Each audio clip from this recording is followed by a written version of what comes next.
आज की इस वीडियो में हम देखेंगे कि हमें महतारी वंदन योजना का ऑफलाइन फॉर्म कैसे भरना है और इस फॉर्म के साथ में हमें क्या क्या डॉक्यूमेंट संकलन करना है और इसी के साथ में इस फॉर्म के साथ में एक शपथ पत्र आता है। उस शपथ पत्र का क्या प्रारूप होने वाला है तो उसके बारे में भी जानेंगे। तो देखिए यहाँ पर मैंने महतारी वंदन योजना का फॉर्म ओपन कर लिया है। अब यहाँ हम जानेंगे कि फॉर्म को कैसे भरना है, जिसमें कि सबसे पहले आप यहाँ आवेदक का स्थान भरेंगे और जिस भी दिनांक को आप फॉर्म भर रहे हैं उसका दिनांक यहाँ भरेंगे। अब यहाँ पर आवेदक का एक फोटो लगाएंगे और फोटो में एक सिग्नेचर करेंगे, जो कि आधा सिग्नेचर फोटो में होना चाहिए और आधा फॉर्म में होना चाहिए। ठीक है। अब आप पहले नंबर के कॉलम में आएंगे, जिसमें अगर आवेदिका का पति जीवित है तो विवाहित पर टिक लगाएंगे, अगर विधवा है तो विधवा पर टिक लगाएंगे। तो अगर आप विधवा पर टिक लगाएंगे तो पति का मृत्यु प्रमाण पत्र भी संकलन करना होगा। इसी के साथ में अगर जो भी आवेदिका है वो अपने ससुराल को छोड़कर अपने मायके में रहती है तो परित्यक्ता पर टिक लगाएंगे, अगर तलाकशुदा है तो तलाकशुदा पर टिक लगाएंगे। ठीक है। अब आप दूसरे नंबर के कॉलम में आएंगे और आवेदिका का नाम यहाँ डालेंगे, आवेदिका का पति का नाम यहाँ डालेंगे, पिता का नाम यहाँ डालेंगे और आवेदिका का जन्म तिथि यहाँ डालेंगे। अब आप नीचे की तरफ आएंगे। अब आप 6 नंबर के कॉलम में आएंगे, जहां पर सबसे मेन चीज है जन्म तिथि के सत्यापन हेतु संकलन दस्तावेज का विवरण। तो देखिए, जन्म तिथि के सत्यापन के लिए आपको यहाँ जन्म प्रमाण पत्र यदि अगर आपके पास है तो वो डालेंगे, पैन कार्ड है तो उसे भी आप डाल सकते हैं, या फिर मतदाता परिचय पत्र है इसे भी आप डाल सकते हैं, या फिर 10वीं का अंक सूची आप डाल सकते हैं। इसी के साथ में प्राइमरी स्कूल का दाखिला खारिज प्रमाण पत्र है तो आप उसे भी दे सकते हैं, या फिर आप ड्राइविंग लाइसेंस दे सकते हैं। इनमें से आपको कोई एक ही देना है। ठीक है। अब आप नीचे 7वें नंबर के कॉलम में आएंगे, जिसमें आवेदिका का जाति क्या है वो आप यहाँ भरेंगे। आवेदिका का जाति क्या है, जैसे कि ST OBC जो है आप यहाँ भरेंगे। अब आप 8वें नंबर के कॉलम में आएंगे, इसमें कि क्या आवेदिका विशिष्ट पिछड़ी जनजाति श्रेणी की है। इसमें 8वें कॉलम में हाँ या ना करने से पहले आपके 9वें नंबर के कॉलम में अच्छे से देख लेना है, जिसमें कि आप देख सकते हो इसमें कई सारे जाति यहाँ आपको दिखाए गए हैं, जिसमें कि कमार, बैंगा, बिरहोर, पहाड़ी कोरवा, अबू झमड़िया, भुंजिया, पांडो। अगर आप इनमें से कोई जाति से आते हैं तो आप हाँ पर टिक करेंगे, अगर नहीं आते हो तो नहीं पर टिक करेंगे। ठीक है। अब आप 10वें नंबर के कॉलम में आएंगे, जिसमें आवेदिका का अस्थायी पता यहाँ डालेंगे, जिसमें कि आप शहर का नाम या गांव का नाम यहाँ डालेंगे। यहाँ पर आप अपना जिला का नाम डालेंगे, यहाँ पर ब्लॉक पंचायत का नाम डालेंगे, वार्ड क्रमांक ग्राम यहाँ डालेंगे। इसी के साथ में आंगनवाड़ी केंद्र का नाम यहाँ डालेंगे, आंगनवाड़ी केंद्र का कोड यहाँ डालेंगे। अब आप 11 नंबर के कॉलम में आएंगे, जिसमें कि आवेदिका का आधार कार्ड का नंबर यहाँ डालेंगे और आधार कार्ड का एक फोटोकॉपी भी संकलन करेंगे। अब आप अच्छे से देख लीजिए यहाँ क्या क्या चीज़ संकलन करना है। अब आप 12 नंबर के कॉलम में आएंगे, आवेदिका के पति का आधार कार्ड का नंबर यहाँ डालेंगे और इसी के साथ में आधार कार्ड का एक फोटोकॉपी भी इसमें संकलन करेंगे। और अगर आवेदिका ससुराल में या तलाकशुदा है तो आपको आधार कार्ड देने की ज़रूरत नहीं है। ठीक है। अब यहाँ पर आपको एक मोबाइल नंबर डालेंगे, दूसरा नंबर भी डाल सकते हैं, हालांकि दूसरा नंबर वैकल्पिक है, आप इसे छोड़ सकते हैं। अब हमारा पहला फॉर्म कंप्लीट हो चुका है। अब हम दूसरे फॉर्म की तरफ चलते हैं। अब यहाँ हमें दूसरे नंबर का फॉर्म को भरना है। अब आप 13 नंबर के कॉलम में आएंगे और आवेदिका का पैन कार्ड, ये वैकल्पिक दस्तावेज है, अगर आप चाहो तो इसे डाल सकते हैं, नहीं तो आप इसे छोड़ सकते हैं।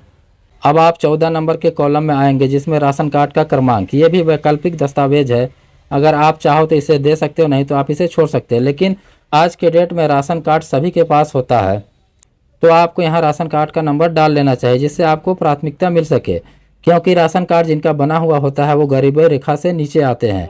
इस वजह से आपको यहाँ राशन कार्ड का नंबर डाल लेना चाहिए। उसके बाद आपके राशन कार्ड में जो भी मुखिया है उसका नाम यहाँ डालेंगे।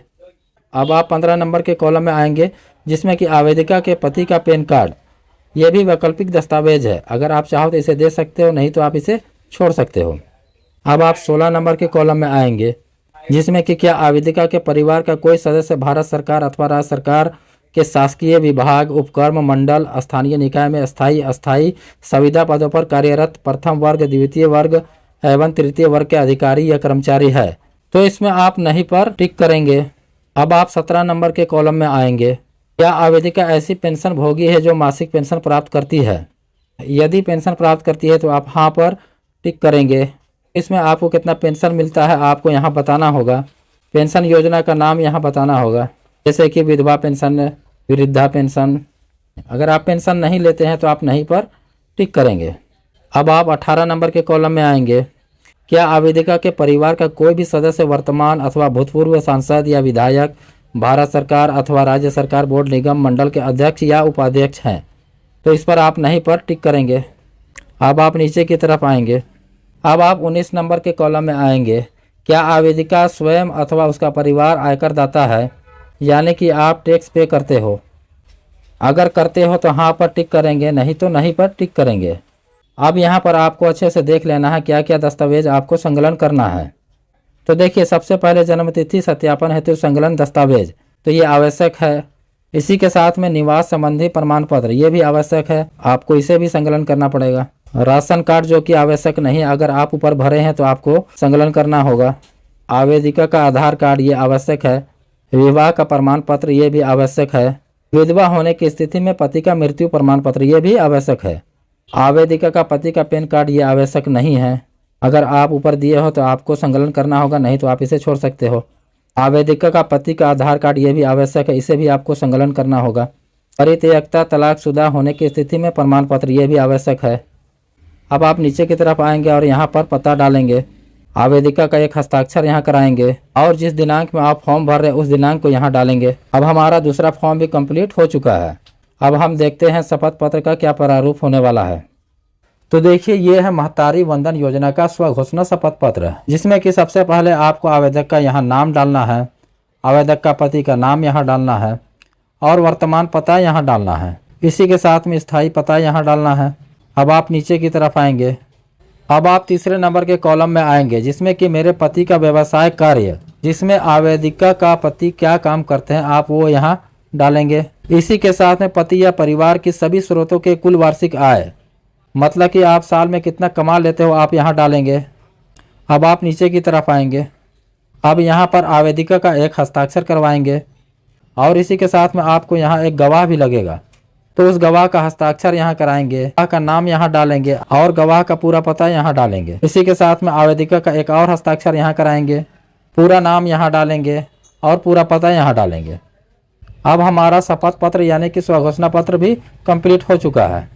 अब रही बात आपको ये स्वघोषणा पत्र कहाँ मिलेगी, तो जब भी आपके गांव में महतारी वंदन योजना का कैंप लगेगा, आपको आंगनवाड़ी की सेविका के माध्यम से आपको ये फॉर्म दिया जाएगा। उसके बाद आप इस फॉर्म को फिल करेंगे और जो जो दस्तावेज मैंने बताया आप उस दस्तावेज को यहाँ संकलन करेंगे और जमा कर देंगे। तो आज की इस वीडियो में मैंने आपको महतारी वंदन योजना का ऑफलाइन फॉर्म कैसे भरना है, इसका कंप्लीट जानकारी आपको बता दिया है।